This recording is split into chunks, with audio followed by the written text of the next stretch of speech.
I used to believe that life slowly closes its doors after a certain age. Not loudly, not cruelly, just quietly. So quietly that one day you wake up and realize you're living inside habits instead of dreams. By 42, I had stopped expecting anything new. People around me called me strong, independent, mature. They said it like a compliment, not knowing how heavy those words can become when you carry them for too long. Strength, when practiced every day, turns into a cage. Independence becomes isolation. Maturity becomes silence. I was divorced. Not freshly broken, no. This was the kind of pain that had already settled into the bones. The kind you stop talking about because it makes other people uncomfortable. The kind you learn to live with. After the divorce, I didn't fall apart the way people expected. I reorganized myself instead. I built routines so tight that emotions had no space to interrupt them. Wake up early, make tea, scroll through messages that never really mattered, get dressed in clothes chosen for comfort, not attraction, go to work, smile when spoken to, come home, sleep. Repeat. Loneliness doesn't arrive with warning signs. It doesn't knock. It simply sits beside you one day and stays. At first, I told myself I was lucky. I had a job that respected me, a daughter who was healthy, even if she barely spoke to me anymore, a roof over my head, stability. People dream of this, I reminded myself. So why did I feel so empty at night? Why did silence feel heavier than noise? There is something no one tells women my age. When the world stops expecting anything from you, you begin to disappear quietly. Not from rooms, but from yourself. I missed being seen. Not admired, not desired in some dramatic way, just seen. Then he walked into my life. Younger, unaware of how fragile people can become after years of disappointment. He carried himself like someone who believed time was generous, like someone who hadn't yet learned how quickly it can take things away. The first thing I noticed wasn't attraction, it was resistance. I noticed how easily he smiled, how confidently he spoke, how his future seemed open, untouched. Something about that unsettled me. It reminded me of a version of myself I had buried long ago. I told myself immediately, this is not for you.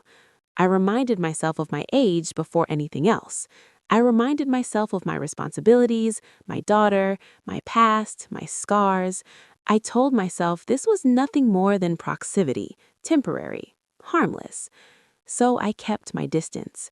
Professional, polite, controlled. Control had saved me before. Control was how I survived my marriage. Control was how I survived the loneliness afterward. I believed as long as I stayed in control, nothing could hurt me again. But control becomes fragile when someone listens to you without trying to impress you. We started talking about work at first, small conversations, safe conversations, then books, stories, why certain characters stay with you long after you finish reading, why some endings feel like losses even when they're happy. He listened differently, not like someone waiting for his turn to speak, not like someone trying to fix me. He listened like my words mattered. That alone was dangerous. Because when you're a woman my age, connection doesn't feel exciting at first. It feels threatening. It feels like something that could disrupt the carefully balanced life you've built on survival. I felt myself opening without permission. I started noticing small things. The way he paused before responding, as if he actually considered my words. The way he never interrupted silence. The way he never rushed me. And that scared me more than attraction ever could.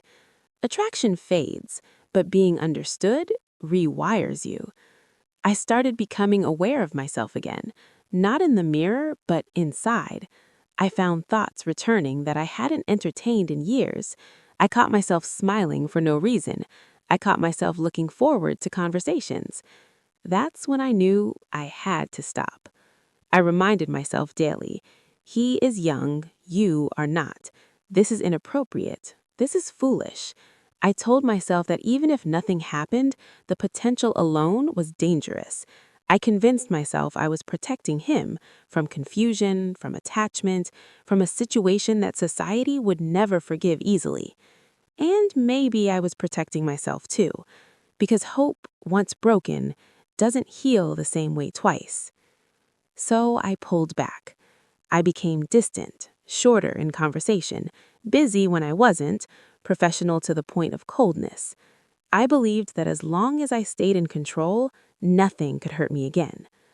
But control becomes fragile when someone listens to you without trying to impress you.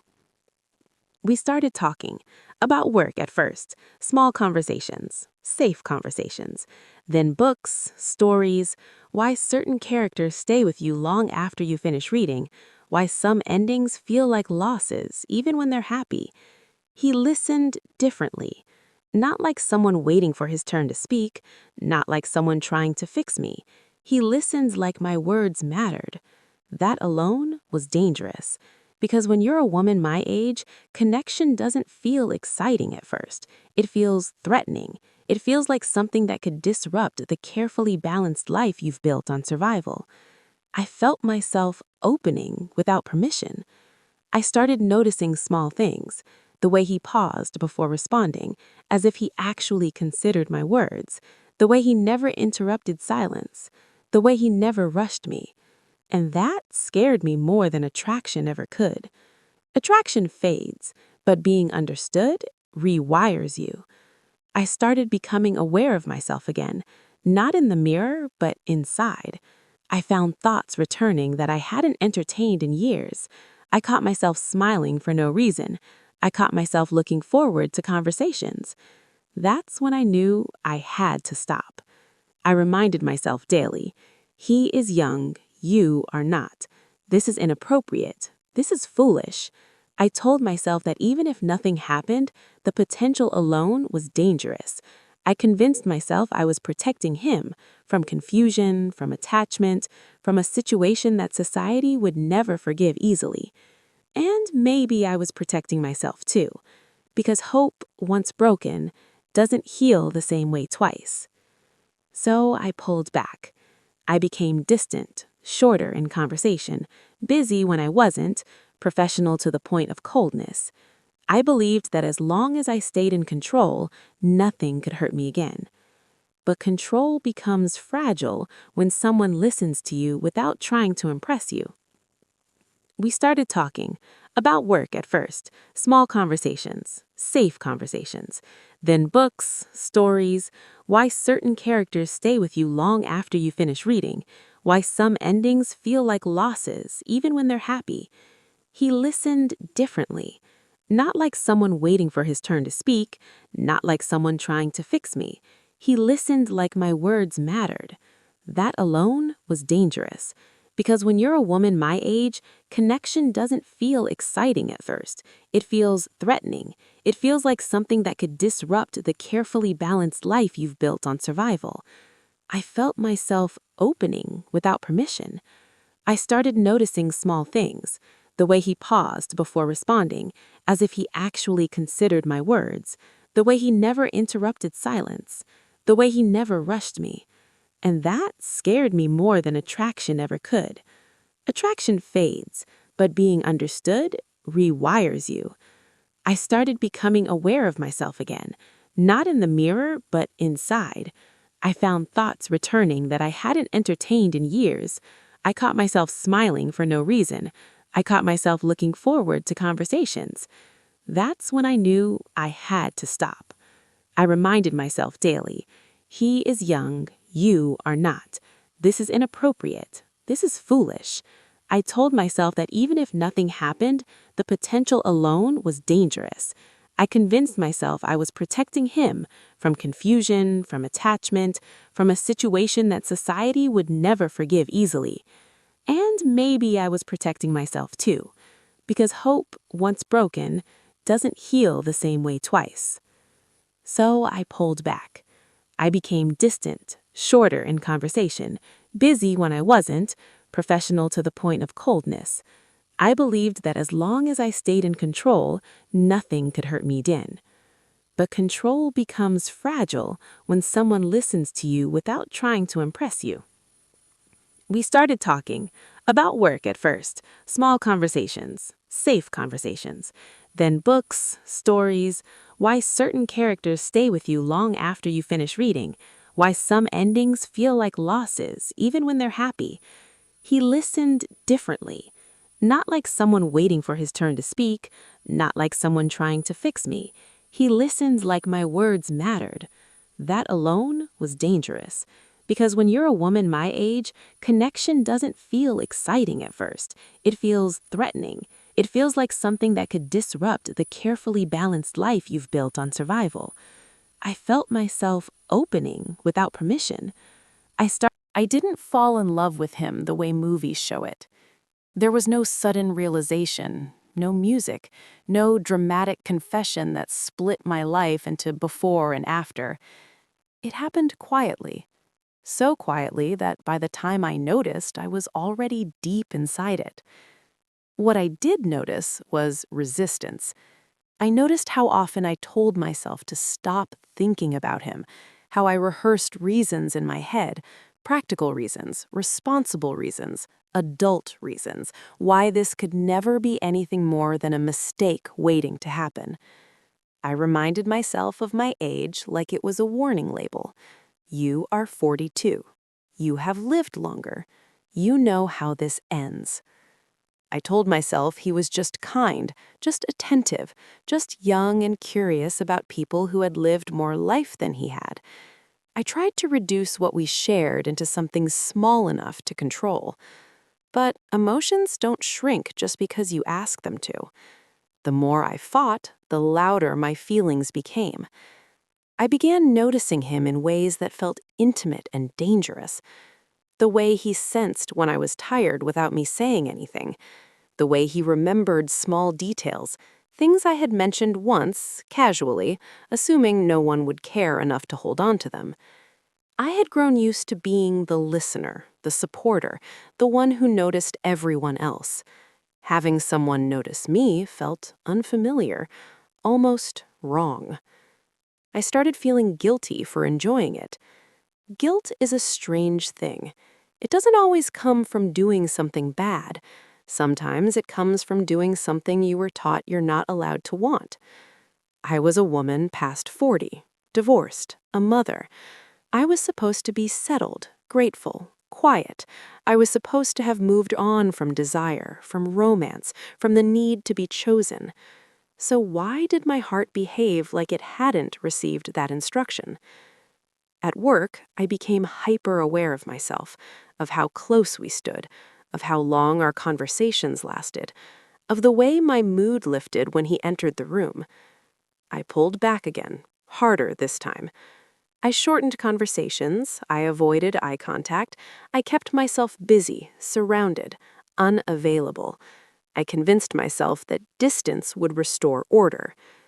Instead, it created absence, and absence is a powerful thing. I missed him in the smallest moments, when something made me laugh and I instinctively wanted to tell him, when a thought crossed my mind and I stopped myself mid-sentence because I knew exactly who would understand it. That's when fear arrived.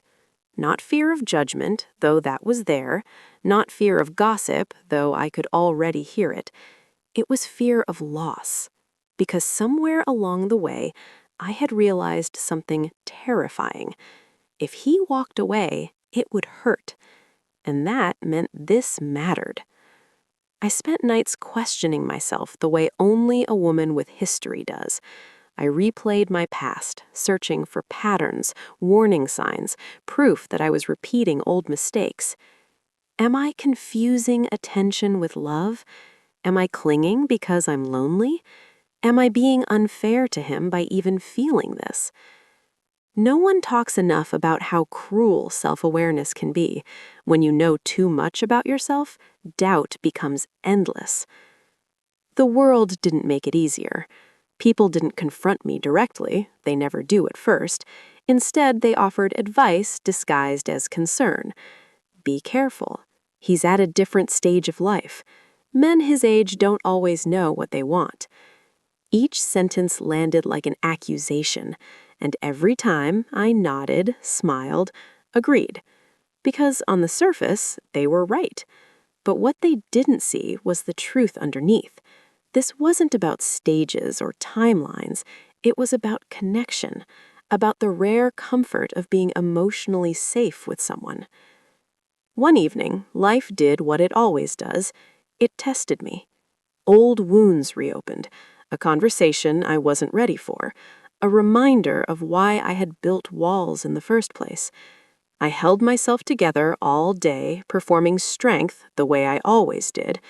By the time I got home, I was exhausted. That night, something inside me finally cracked. Not loudly, not in a way that would alert anyone else.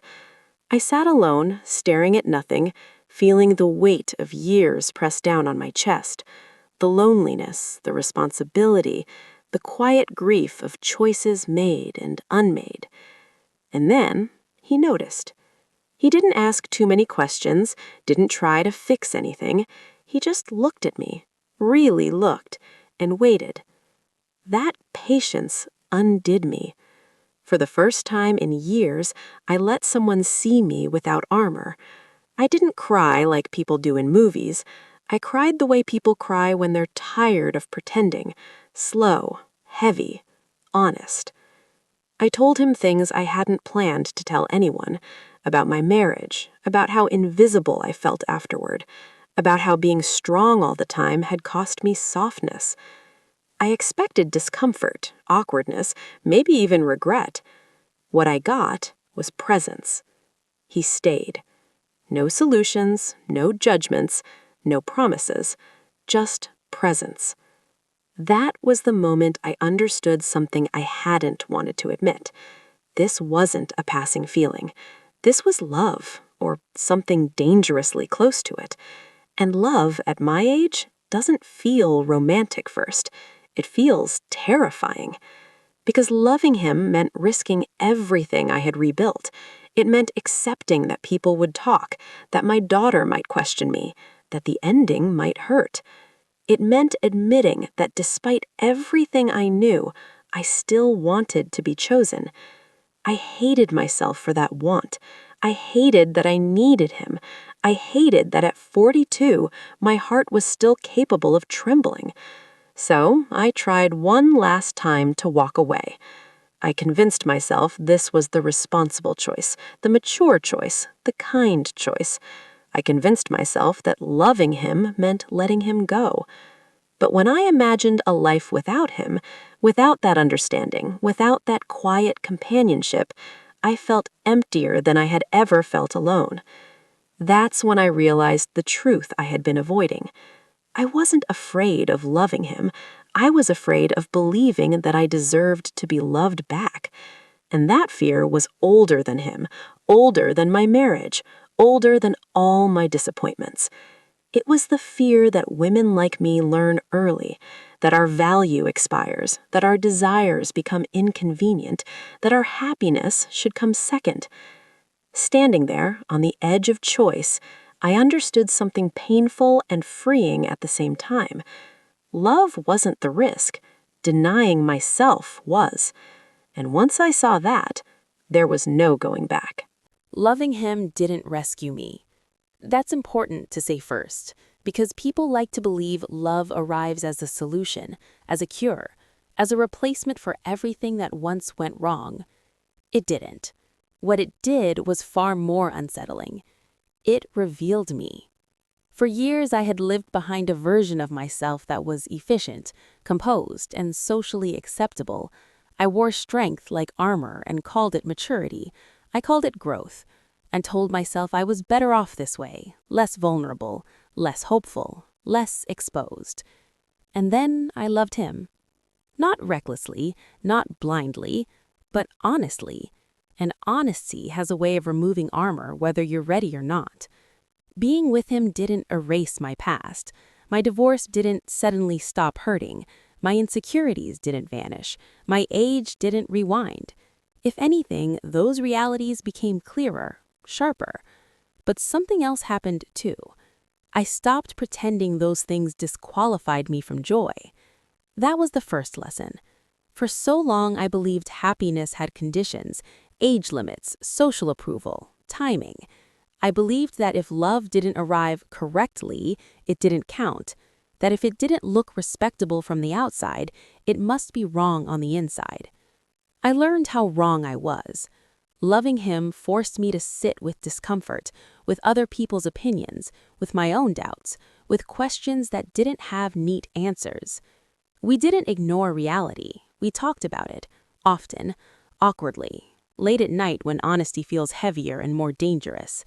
We talked about time, how much of it I had already lived, how much he still imagined ahead of him. We talked about expectations, about whether love must always promise forever to be real. We talked about fear. I told him I was afraid of holding him back. He told me he was afraid I would never believe he was choosing me freely. That conversation changed everything, because for the first time, I realized I wasn't the only one risking something. I had spent so much time worrying about what I might take from him that I never considered what he might be choosing to give. Agency matters, especially when society tries to take it away from you. People like to assume younger men don't know what they want, that older women must be manipulating something, loneliness, admiration, control. They reduce connection to something transactional because it makes them more comfortable. But love isn't a transaction. It's a meeting, and we met where we were, not where the world thought we should be. Some days were easy, ordinary, beautiful in small ways, shared silence, quiet laughter, the comfort of not having to explain myself. Other days were harder.